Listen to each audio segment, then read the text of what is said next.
Bueno, ¿qué tal? Comenzamos el curso trianual de pediatría en el área de genética médica. Mi nombre es Andrea Paola, soy médica genetista del Hospital Misericordia y trabajo para las clínicas de la ciudad de Córdoba.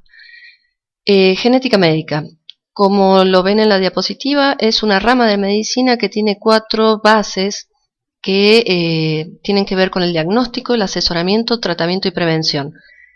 Estas 4 pilares de la genética médica tienen un propósito, que es nuestro paciente, que es el individuo que nos viene a consultar, pero es, podríamos decir, una de las pocas especialidades que tiene a la familia también como parte importante de este proceso, ya que cada diagnóstico que hace el médico genetista con este individuo repercute en lo familiar. Y a su vez, esto de lo familiar también repercute en qué tratamientos o qué bases o cómo vamos a trabajar con la población. Si yo tengo un individuo que tiene, por ejemplo, un albinismo, que ya lo vamos a ver más adelante cuál es el tipo de herencia, nosotros tenemos a una familia que son portadores obligados ambos padres y por lo tanto también debemos ver cómo vamos a trabajar con este individuo en relación a la dermatología y a la parte oftalmológica y hasta cómo lo vamos a insertar a nivel escolar con el lugar, podemos decir, hasta de la silla ubicada enfrente del pizarrón. O sea, todo lo que nosotros hagamos como diagnóstico de un individuo incide en la familia y en la población en lo referido a la genética. Empecemos. Cada pilar. El pilar del diagnóstico. Este pilar es muy importante ya que cada diagnóstico preciso que nosotros podamos realizar va a incidir en el cómo lo vamos a cuidar al paciente, pero este diagnóstico es una secuencia compleja de episodios. Generalmente el paciente es derivado por médicos pediatras, por médicos clínicos, el ginecólogo o quien lo derive, o a veces también viene por motus propio y empezamos con el diagnóstico, con una anamnesis como en cada una de las otras especialidades. Pero acá tenemos un extra. Tenemos un nuevo paciente, un paciente que es el embrión feto también. O sea, ya viene la mujer embarazada a preguntarnos sobre este paciente que todavía no nació. Entonces, este diagnóstico prenatal, este papel que se nos trae al genetista para poder asesorarlo, es importante.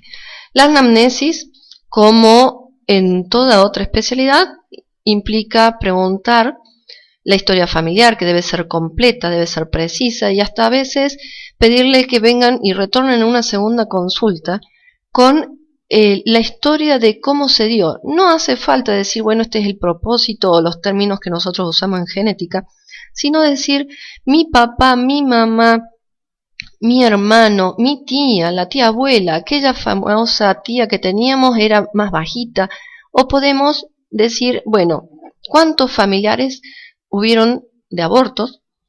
Porque el aborto, aunque uno diga, bueno, es el niño que no nació, pero implica mucho porque depende también del tipo de herencia. Yo tengo herencias donde las mujeres nacen y los varones son abortados. La consanguinidad, hasta qué nivel de parentesco tengo, porque en la consanguinidad yo puedo tener estos mismos genes raros en el otro, que es mi primo, mi tío, mi familiar, y al juntarse puedo tener enfermedades autosómicas recesivas. Y la exposición a teratógenos porque nosotros somos parte de lo que es nuestro gen, más lo que nos rodea, que es el ambiente. Volviendo, tenemos la genealogía. En la genealogía, como el examen físico, los exámenes complementarios y los específicos de genética, nosotros también vamos ayudando a este diagnóstico. En la genealogía muchas veces nos viene y nos dice, mira, el primo, el tío está afectado. Entonces tenemos una simbología típica. Notarán que nosotros tenemos cada grupo de familias tenemos con un número romano. Ese es un nivel de la genealogía. Se hace hasta 3 líneas familiares donde cada línea tiene un número romano y donde cada persona de esa genealogía tiene un número arábigo. Entonces yo puedo decir el 2 romano, 2 arábigo, ese círculo que está lleno, que tiene una flechita, es nuestro propósito. Por él comenzó la consulta. Propósito es aquel que viene, por el que se empieza la consulta, es el que nos traen para que nosotros distingamos qué enfermedad tiene.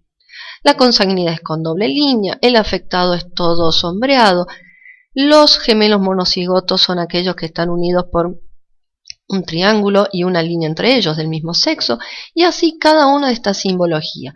El paciente fallecido con una línea oblicua que lo atraviesa, y entonces podemos armar la genealogía como se muestra abajo, donde lo autosómico dominante es vertical, tenemos el cuadradito que son los varones y circulitos mujeres, el cuadrado afectado con sus hijos varón y mujer afectados, la herencia autosómica dominante, tenemos la herencia autosómica recesiva que es horizontal, y tenemos la herencia ligada al X, recesiva, que nosotros vemos que son mujeres con ese puntito que significa portador y varones afectados. O sea, muchas veces no tenemos el diagnóstico de cómo es el nombre preciso, pero sí podemos llegar a asesorar y podemos empezar a estudiar cómo fue el tipo de herencia, dominante, recesiva o recesiva ligada al X. En relación al examen físico, es importantísimo que en el examen físico genético se realice desde la punta del cabello hasta la punta de los pies. No es lo mismo asesorar un niño con labio leporino y decir es un labio leporino aislado donde es de tipo multifactorial, a decir este niño además tiene del labio leporino tiene un dedo extra como una polidactilia o una aplasia de cutis donde falta un pedacito de cuero cabelludo, y decir que es una trisomía 13. El riesgo, la evolución y cómo asesorar a los padres difiere. Por lo tanto, el examen físico debe ser muy minucioso, buscando anomalías menores y mayores. Y en este cuadrito, donde se observa que Marden y colaboradores dice que a mayor cantidad de anomalías menores, 3 o más que el 0,5% de estos pacientes estudiados, él va a encontrar una anomalía mayor que es el 90% de las veces. Diríamos, tenemos un ejemplo, paciente con síndrome de Down, yo observo la oblicuidad de los ojos, le observo la boca con la comisura hacia abajo, encuentro un pliegue único, veo, ya tengo 3 anomalías y busco la anomalía mayor que puede ser una cardiopatía o puede ser una anomalía renal, por lo tanto, 3 o más anomalías menores buscan la anomalía mayor. Anomalías menores frecuentes, región ocular, el hipertelorismo, puedo encontrarlo en la región auricular y en manos y pies. Recordando que aisladas no son sindrómicas, nosotros tenemos que encontrar una sumatoria de anomalías para decir que es parte de un síndrome. Una pliegue palmar único lo encontramos en el 4% de la población, si es en una mano, y si es bilateral en el 1% de la población.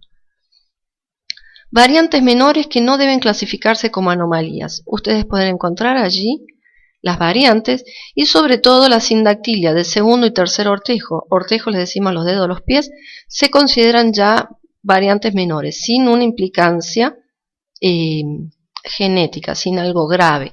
Eso en los pies, y si fueran las manitos entre el quinto y el cuarto dedo de la mano. Bien, dijimos que tenemos 4 pilares. El diagnóstico que lo estuvimos viendo, la prevención, asesoramiento y tratamiento. ¿Cómo prevenimos? En la genética nosotros podemos prevenir desde los 3 puntos que lo hacen todas las especialidades. La primaria, secundaria, terciaria. Primaria, lo importante acá es la educación.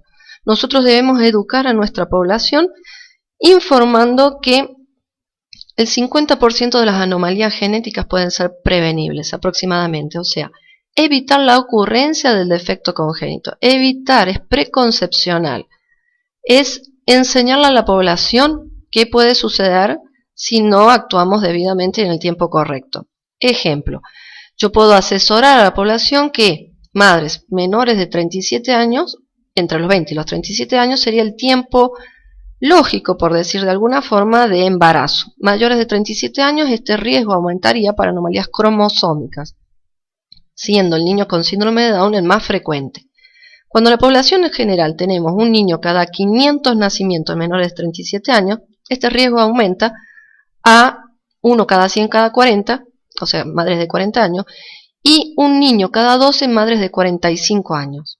Importante evitar la ocurrencia. Entonces, es informar a los padres, bueno, la edad importante para hacer la gestación es hasta los 37 años.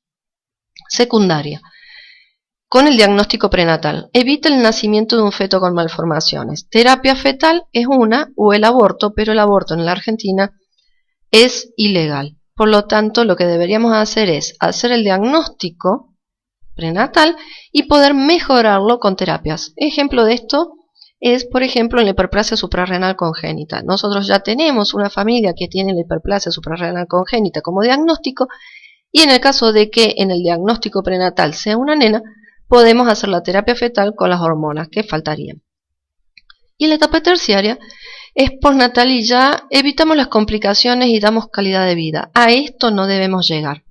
Acá trabajamos en un equipo interdisciplinario, pero deberíamos llegar en lo preconcepcional y no tratar de evitar las complicaciones.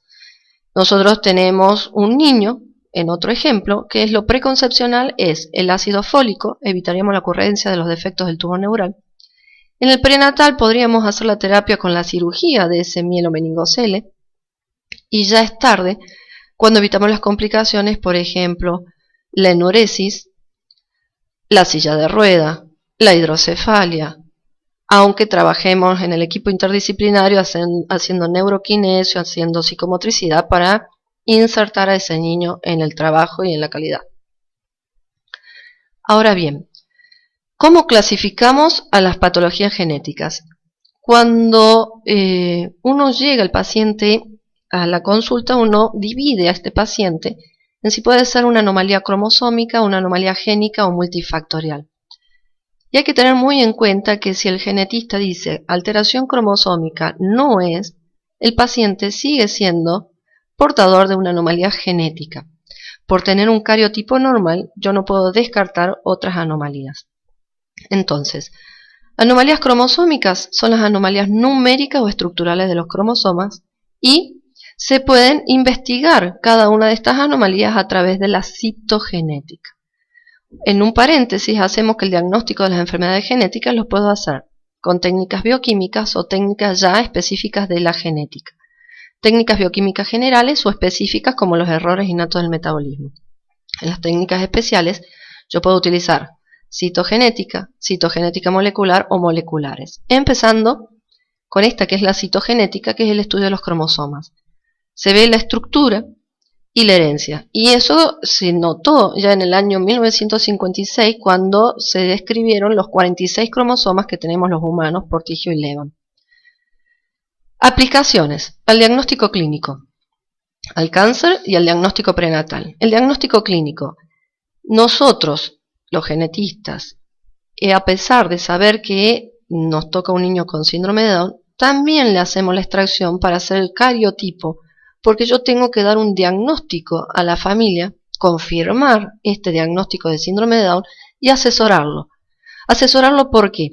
Por ejemplo, en el bebé con síndrome de Down, acá les muestro, ese bebé puede ser una trisomía libre, que ocurrió por casualidad en el 95% de las veces, o puede ser por translocación, el 4%, o por mosaico, que no significa que sea más o menos niño con síndrome de Down, sino que significa cuál es el riesgo familiar que voy a tener.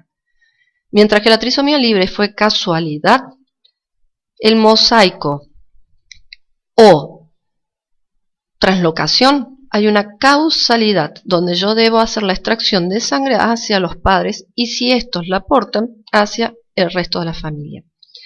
Como dijimos, la aplicación de la citogenética también es para el cáncer, donde hay cambios en las células somáticas que participan en el progreso e inicio del cáncer. Entonces, yo voy a saber con las anomalías cromosómicas que encuentre si son típicas o no de este cáncer y cómo va a ser la evolución. Y para el diagnóstico prenatal, como les decía, nuestro primer paciente ahora también es el embrión feto y yo donde puedo tener un diagnóstico prenatal de una translucencia nucal aumentada y puedo descartar o aseverar el diagnóstico. Para la técnica de citogenética es extraer sangre por venopunción, se coloca heparina a esa jeringa y le agrego Al tubo que voy a incubar, fitohemaglutinina, le voy a agregar RPMI, que es una sustancia nutritiva, y lo incubo por 72 horas. A las 72 horas le agrego la colchicina, que evita que se siga dividiendo esta célula, le coloco la solución hipotónica donde estalla el núcleo y ya puedo empezar a encontrar los cromosomas, pero los tengo que fijar con ácido acético y metanol. Es como una receta de cocina. Sacamos sangre al paciente, la ponemos 72 horas en la incubadora y a las 72 horas empiezo a trabajar con ella.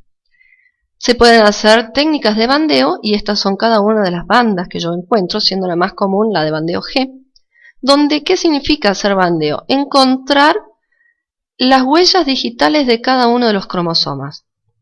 Cada uno de los cromosomas tiene huellas típicas, tiene una cantidad de patrón oscuro y claro que me dice si es un cromosoma 1 o qué cromosoma es. Como ustedes pueden ver acá. En el cromosoma 21 se encuentra este síndrome, que es el síndrome de Down, donde ustedes ven las características típicas, los ojitos con oblicuidad hacia arriba, la boquita con la comisura hacia abajo, la piel que yo puedo tener marmórea y con el consecuente retraso psicomotor. En esta otra, la trisomía 18, donde yo también puedo hacer un diagnóstico prenatal, tanto por citogenética como por las características de la ecografía, donde encuentro un niño que puede tener desde un encefalocele, onfalocele, y las características típicas son la hipertonía al momento del nacimiento, un occipucio importante, con una desproporción del cráneo y la carita, y esa mano típica que es segundo sobre tercero, quinto sobre cuarto y atrapamiento del pulgar. Y la dorsiflexión del primer ortejo, el primer dedito del pie, siempre como si fuera el gatillo de una pistola o de una carabina, diríamos. Y la trisomía 13 que yo puedo tener desde el paciente que está en la región superior a la izquierda, con una probóscide que es esa nariz y la ciclopía, hasta el pacientito que está incluido abajo, donde yo tengo pequeñas dismorfias, pasando por niños con labio leporino, una holoprosencefalia de diagnóstico prenatal, dedos con polidactilia, anomalías renales y cardiopatías. La trisomía 21 de las anomalías cromosómicas numéricas es la que más sobrevive. Tanto la trisomía 18 como esta 13 son incompatibles con la vida. Y el famoso síndrome de Turner, que es una monosomía, o sea, tengo yo un solo cromosoma X. O sea, el cariotipo del 55% de las veces son niñas 45X y no X0, 45X, donde tengo varias etapas. Si tengo esta niña al momento del nacimiento, tengo un aumento del edema de las manitos, del dorso de las manos y de los pies. Alrededor de los 15-20 días puedo tener ya la anomalía de la coartación de aorta, ya la puedo hacer el diagnóstico. Con el crecimiento voy a encontrar un niño con baja talla, un cuello alado, un tórax que parecen escudo, y no debe llegarnos esta paciente a los 12 años cuando yo veo que no hay menstruación, porque sus gónadas son muy rudimentarias. Esta paciente debe ser diagnosticada ya al momento del nacimiento y podemos hacer el diagnóstico prenatal, como ustedes ven a la izquierda, con un paciente con higroma, eso sería una translucencia nucal muy aumentada, y con un edema a todo nivel y con ascitis. También el diagnóstico se puede hacer en la genética a través de punciones, y esto podemos tener la punción de vellosidades coriales que se realiza a partir de la semana 11, a través del líquido amniótico después de la semana 16 o una cordocentesis buscando a la semana 34. Depende del estadio, es cuanto más rápido lo voy a tener o no al resultado, siendo punción de vellosidad a la semana y un líquido amniótico con unos 20-30 días el resultado. ¿Qué estoy buscando? Estoy buscando la translucencia nucal, que debe ser colocado ese embrioncito feto en una colocación que los ecógrafos buscan, que es que esté en una lateralizado, y por lo tanto tiene que ser una busca minuciosa y con una edad también para ser realizado este tipo de ecografía, que es entre la semana 11 y la 13. Esto nos daría solamente el 80%, tanto la translucencia, el ducto y los huesos propios, el 80% de diagnóstico. Recordemos que esto es un screening, no es diagnóstico final. Este screening puede estar aumentado y no tener ninguna implicancia de anomalía, pero hay que realizarlo entre la semana 11 a la 13, vuelvo a comentar. 75%-80% de diagnóstico por la translucencia, el ducto es entre el 80 y el 90 y el hueso propio de la nariz el 73%. También podemos realizar el diagnóstico de enfermedades genéticas por el cruzamiento de citogenética común con molecular, como para el diagnóstico de pacientes con X frágil o síndrome de Martin-Bell. Son pacientes con retraso mental, hiperquinesia. Y lo que yo busco es esta alteración del X frágil. Y ya ingresando a la citogenética molecular tengo el FISH, que es una técnica donde yo uno a mi cromosoma con la hebra de ADN complementar y que es visualizada con luz ultravioleta. O sea, lo que yo obtendría sería esto, una coloración de cada una de estas líneas que estoy buscando, que son las bandas. Y finalmente la genética molecular, donde yo hago técnicas de clonado y análisis de ADN a través del Southern, buscando, vuelta a decir, como una técnica de cocina, coloco ciertas enzimas y la enzima de restricción de un lugar hasta otro, que es lo que quiero ubicar, y tengo mi pedacito de ADN. La reacción de cadena polimerasa, donde obtengo millones de copias en poco tiempo, y la cadena de secuenciado de ADN, que puede ser manual o también a través de un aparato. Siguiendo, dijimos lo cromosómico, anomalías numéricas o estructurales de los cromosomas. Ahora vamos por lo génico. Son parte de la genética formal. Nosotros acá tenemos una frecuencia. Lo cromosómico es el 0,19%, el total de las monogénicas el 0,36 de cada 100 y el total de las multifactoriales el 4,7. Entonces, para hablar de las enfermedades génicas tenemos que remontarnos al año 1865 con las leyes de Mendel, monje austríaco que habló de herencia unitaria, segregación y distribución independiente. Y para hablar de esto, de la enfermedad génica, yo tengo un glosario específico de la genética que son gen, unidad hereditaria, que es la secuencia de ADN cromosómicos que se requiere para el origen de un producto funcional. Es la porción más pequeña que yo necesito, pero que sea originaria de algo funcional. Alelo, las versiones alternativas de un gen que puede ocupar un determinado locus. Por ejemplo, en los grupos sanguíneos A, B y 0. Locus, la región física. ¿Sí? Entonces, posición de un gen en un cromosoma. Yo tengo, por ejemplo, la anomalía de la holoprosencefalia en el cromosoma 7, brazo largo Q, región 3,6. O sea, el lugar físico. Y polimorfismo, las variantes de algo que puede ser normal. El genotipo es la constitución genética, tanto de manera colectiva o de manera más característica de un solo locus. Y el fenotipo constituye la expresión observable. Vamos a un ejemplo, el niño con síndrome de Down. Si es una nena, sería el genotipo 47 cromosomas, me sobra uno, XX porque es nena, más el 21 que es el cromosoma extra. Y el fenotipo sería lo que yo estoy observando. Una niña con ojitos rasgados, la boca con la comisura hacia abajo, las orejitas dismórficas son menos plegadas, la clinodactilia, o sea el quinto dedo curvo, el pliegue único, el primer dedo separado, primer ortejo, hablábamos de los deditos de los pies, separado del resto a través de un pliegue. Homocigoto, aquel que posee alelos idénticos. Heterocigoto, cuando los alelos son diferentes, uno normal y uno mutado. El compuesto con los dos alelos diferentes. Y hemicigoto para los varones relacionados al cromosoma X. Y esto implica la heterogeneidad. ¿Qué significa? Varios fenotipos que son similares. Pueden ser el alelo, la información o el lugar.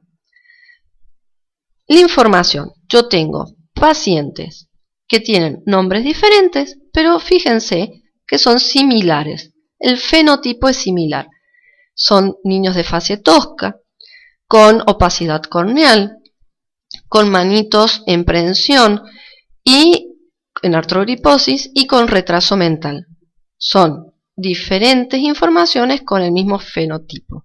O puedo tener, como decíamos acá, la heterogeneidad del óseo. Yo puedo tener Ehlers-Danlos que son hiperlaxos con elasticidad de piel, pero están ubicados en diferentes cromosomas. Penetrancia. Es la probabilidad de que un gen tenga alguna expresión fenotípica. La deformidad de la mano hendida y expresividad es el grado de expresión. También se puede ver la penetrancia en la neurofibromatosis o enfermedad de von Recklinghausen. Esta enfermedad tiene una penetrancia incompleta al momento del nacimiento. Yo no observo el niño con todas las manchas café con leche, pero a medida que va pasando el tiempo, en el adolescente y adulto tengo el niño con esas manchas café con leche en mayor de cantidad de 5 milímetros o más, con los nódulos de Lisch y que me puede hacer todas las otras alteraciones de la neurofibromatosis.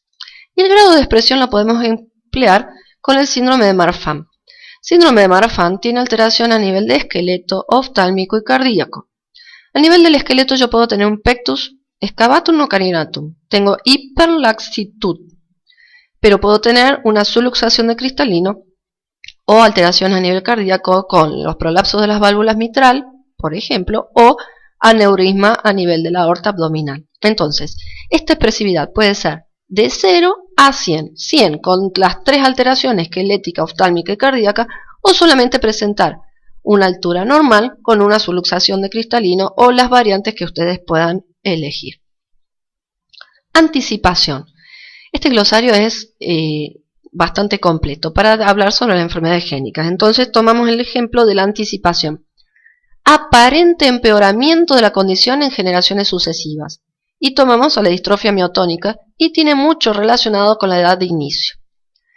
Tenemos a la abuela con una distrofia miotónica con una alteración en la fascie, donde tenemos una pequeña ptosis palpebral. La madre, tenemos la ptosis palpebral, tenemos la fascie que aparenta ya con un retraso psicomotor y hipotonía. Y ya tenemos al niño con el empeoramiento en sucesivas generaciones, donde tenemos al niño con la boca en carpa, los ojitos, la poca estabilidad del cuello y la fascie que nos remonta y vemos con un niño con retraso mental. También tenemos que hacer la diferencia entre lo que es genético y lo que es congénito. Genético es aquello que está determinado por genes y congénito aquel que se presenta en el momento del nacimiento. Entonces podríamos tomar ejemplos de genético. El niño con síndrome de Down es congénito porque lo determina al momento del nacimiento y en algunos casos es hereditario porque yo puedo tener anomalías cromosómicas, como conté al principio, que sean por translocación o por mosaico, que hablan de la causalidad. Puedo tener una enfermedad genética como la distrofia, o más que distrofia, la corea de Huntington, donde está determinado por un gen, pero no es congénito, recién lo determino a los 50 años, aparecen los síntomas, y es hereditario porque es autosómica dominante. O puedo tener una enfermedad como lo que se habló actualmente del Zika con la microcefalia, donde es genético, no lo es porque no es determinado por gen, es congénito porque detecto esa microcefalia y no es hereditario porque es una cuestión infectológica.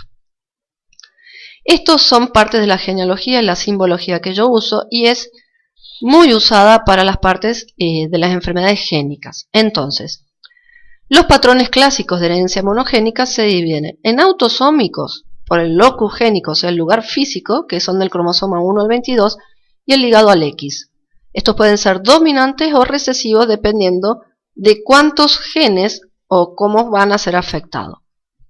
Entonces, hablamos de herencia autosómica dominante cuando el fenotipo aparece de cada generación y la posee el progenitor afectado. O sea, yo tengo un niño con acondroplasia, por dar un ejemplo, este niño nosotros deberíamos encontrar a su padre o madre afectado. Si nosotros no encontramos padre o madre afectado, podemos estar enfrente de una mutación de novo, o sea, el primero en la familia en verse afectado, pero a través de esta casualidad convertirse en causalidad. Cualquier hijo de un progenitor afectado posee el 50% de heredar el rasgo. Acá estamos en un cuadrado de Prunet que hablamos de un progenitor normal y un progenitor afectado. En las enfermedades autosómicas dominantes no hablamos de portadores, hablamos de afectados y normales. Afectado A mayúscula, esa es la información alterada. Cuando lo cruzo con la A minúscula es afectado. Entonces tengo el 50% por cada embarazo de tener un niño sano y 50% por cada embarazo de tener un niño sano. Los miembros fenotípicamente normales no transmiten el fenotipo a sus hijos, pero como toda ley tiene su excepción. Fallo en la penetrancia o en la expresión leve del trastorno. O sea, yo tengo que fijarme que sí, el que es sano termina siendo sano. Pero acá hay veces que uno pregunta, ¿saltó la generación? Fijémonos que no sea una falta de penetrancia o una alteración a la expresión, que sea algo mínimo. Entonces, hay que controlar físicamente y controlar el examen físico también hacia los padres para ver que no se nos esté escapando ninguna alteración. Y por último, los varones y las mujeres poseen la misma probabilidad de transmitir el fenotipo a sus hijos de cualquier sexo. No hay predilección por sexos en las enfermedades autosómicas dominantes. Ejemplo, la ectrodactilia o manos pinza de langosta. Y ustedes ven dónde está ubicado la información, que es en el cromosoma 7, en el brazo largo. La condroplasia, y también tenemos esta característica de la condroplásico con un macrocráneo, con un acortamiento de los miembros a nivel rizomélico. Y abajo en ese cuadrito la posibilidad de neomutaciones. O sea, yo tengo una probabilidad de acondroplasia del 75% de ser neomutación. Aparecer el de novo, el primero. El Treacher-Collins, donde es una alteración a nivel facial con inteligencia normal. El Robinson-Tavy, que tiene el primer dedito, el pulgar, y el primer ortejo más amplios con retraso mental. El Sotos con hipercrecimiento y fase peculiar. O sea, son todas estas patologías con herencia autosómico dominante. Ahora bien, autosómico recesivo, el gen mutado se expresa en un individuo homocigoto, como hablábamos recién, la misma información en los dos alelos. Se recibe de ambos progenitores, por lo tanto, hay la condición de portador sano y se presenta por igual en ambos sexos. Y entonces tenemos el cuadrado de Punnett diciendo, portador de la enfermedad. Aparece el portador acá, el progenitor portador. Por lo tanto, si yo cruzo información A mayúscula, sale un niño sano. A mayúscula, minúscula, portador, 50% de cada posibilidad, y el 25% del afectado. Esto debemos recordar siempre que es por cada gestación. Acá en la herencia autosómica recesiva están asociados los antecedentes de endogamia o consanguinidad. ¿Qué significa esto? Mi familiar tiene la mayor probabilidad de tener el mismo gen raro que yo. Por lo tanto, no es que estemos en contra de matrimonios entre familias, sino que lo que decimos es que la consanguinidad aumenta el riesgo de que yo me encuentre este gen raro en mi misma familia. Por ejemplo, en la enfermedad de Meckel-Gruber, incompatible con la vida, donde yo tengo un niño con encefalocele, polidactilia y riñones poliquísticos. O el albinismo, bastante frecuente, y donde yo encuentro la falta de pigmentación a todo nivel, ya sea de cabellos, y en los ojitos con nistagmus y con la alteración del ojo rojo. Estos son pacientes africanos con alteración de albinismo. También dijimos autosómicas, pero podemos encontrarlas ligadas al X. Estas pueden ser dominantes o recesivas. Recesiva, el gen afecta a diferentes varones en las familias emparentados por mujeres portadoras. El gen se transmite desde el varón afectado a través de todas las hijas mujeres al 50% de las descendencias masculinas. No hay transmisión de varón a varón, porque nosotros estamos hablando del X. Si yo hago transmisión de varón, va a ser a nena, X, X. El varón es XY, por eso no hay transmisión de varón a varón. Y una proporción significante de casos aislados son neomutaciones. Y acá tenemos de vuelta el cuadrado de Punnett. Acá hablamos de mujeres y de varones. En el anterior hablamos de la totalidad. Hablamos de mujer, X del varón, sano, por X de mujer, sano, mujer sana. X sano del varón, por mujer portadora, el X minúsculo con la A minúscula. Hablamos de portadora, o sea, hablamos de las mujeres, el 50% son sanas, el 50% son portadoras. Y de los varones tenemos 50 sanos y 50 afectados, porque al tener solo un X, ese X está afectado. Y dominante ligado al X, los varones afectados tendrán sus hijos varones sanos y todas las hijas mujeres afectadas. Los hijos de ambos sexos de una mujer afectada tendrán el 50% de heredar el gen mutado. Y acá era importante hacer la genealogía porque decíamos que es mucho más frecuente en este tipo de enfermedades que los abortos sean esos masculinos que son más severamente afectados. Entonces sean familias en las herencias dominantes ligadas al X donde abundan las mujeres y no los varones. La patología genética finalmente dijimos que son cromosómicas, génicas o multifactoriales. Multifactorial es la interacción de la información genética junto al medio ambiente. Y entonces tenemos esto que es una patología debido a una alteración génica. Podemos hablar de la alteración del gen del ácido fólico con sus enzimas, entre ellas la 5,10 metileno tetrahidrofolato reductasa, donde la parte ambiental sería, entre tantas otras, el ácido fólico. Por lo tanto, nosotros debemos hacer prevención primaria, indicando el ácido fólico de 0,4 miligramos y 4 miligramos, y evitaríamos los niños que tenemos con defectos del cierre del tubo neural. Niño que a la semana 4, o sea, al día 28, ya se produjo el defecto. O sea, esto tiene que ser prevenible, sabiendo que la anomalía mayor de este grupo es la anencefalia, luego los encefaloceles y las espinas bífidas, y acá tenemos niños con espina bífida, mielomeningos a nivel lumbar, el primero a la izquierda, y dorso lumbar, el niño que está más afectado. Y finalmente, para agradecerles este pequeño chiste, pero que ronda también en cuanto a lo ético. La medicina y la genética tiene un límite muy pequeño, muy fino entre lo que es la ética y lo que es el general. Muchísimas gracias.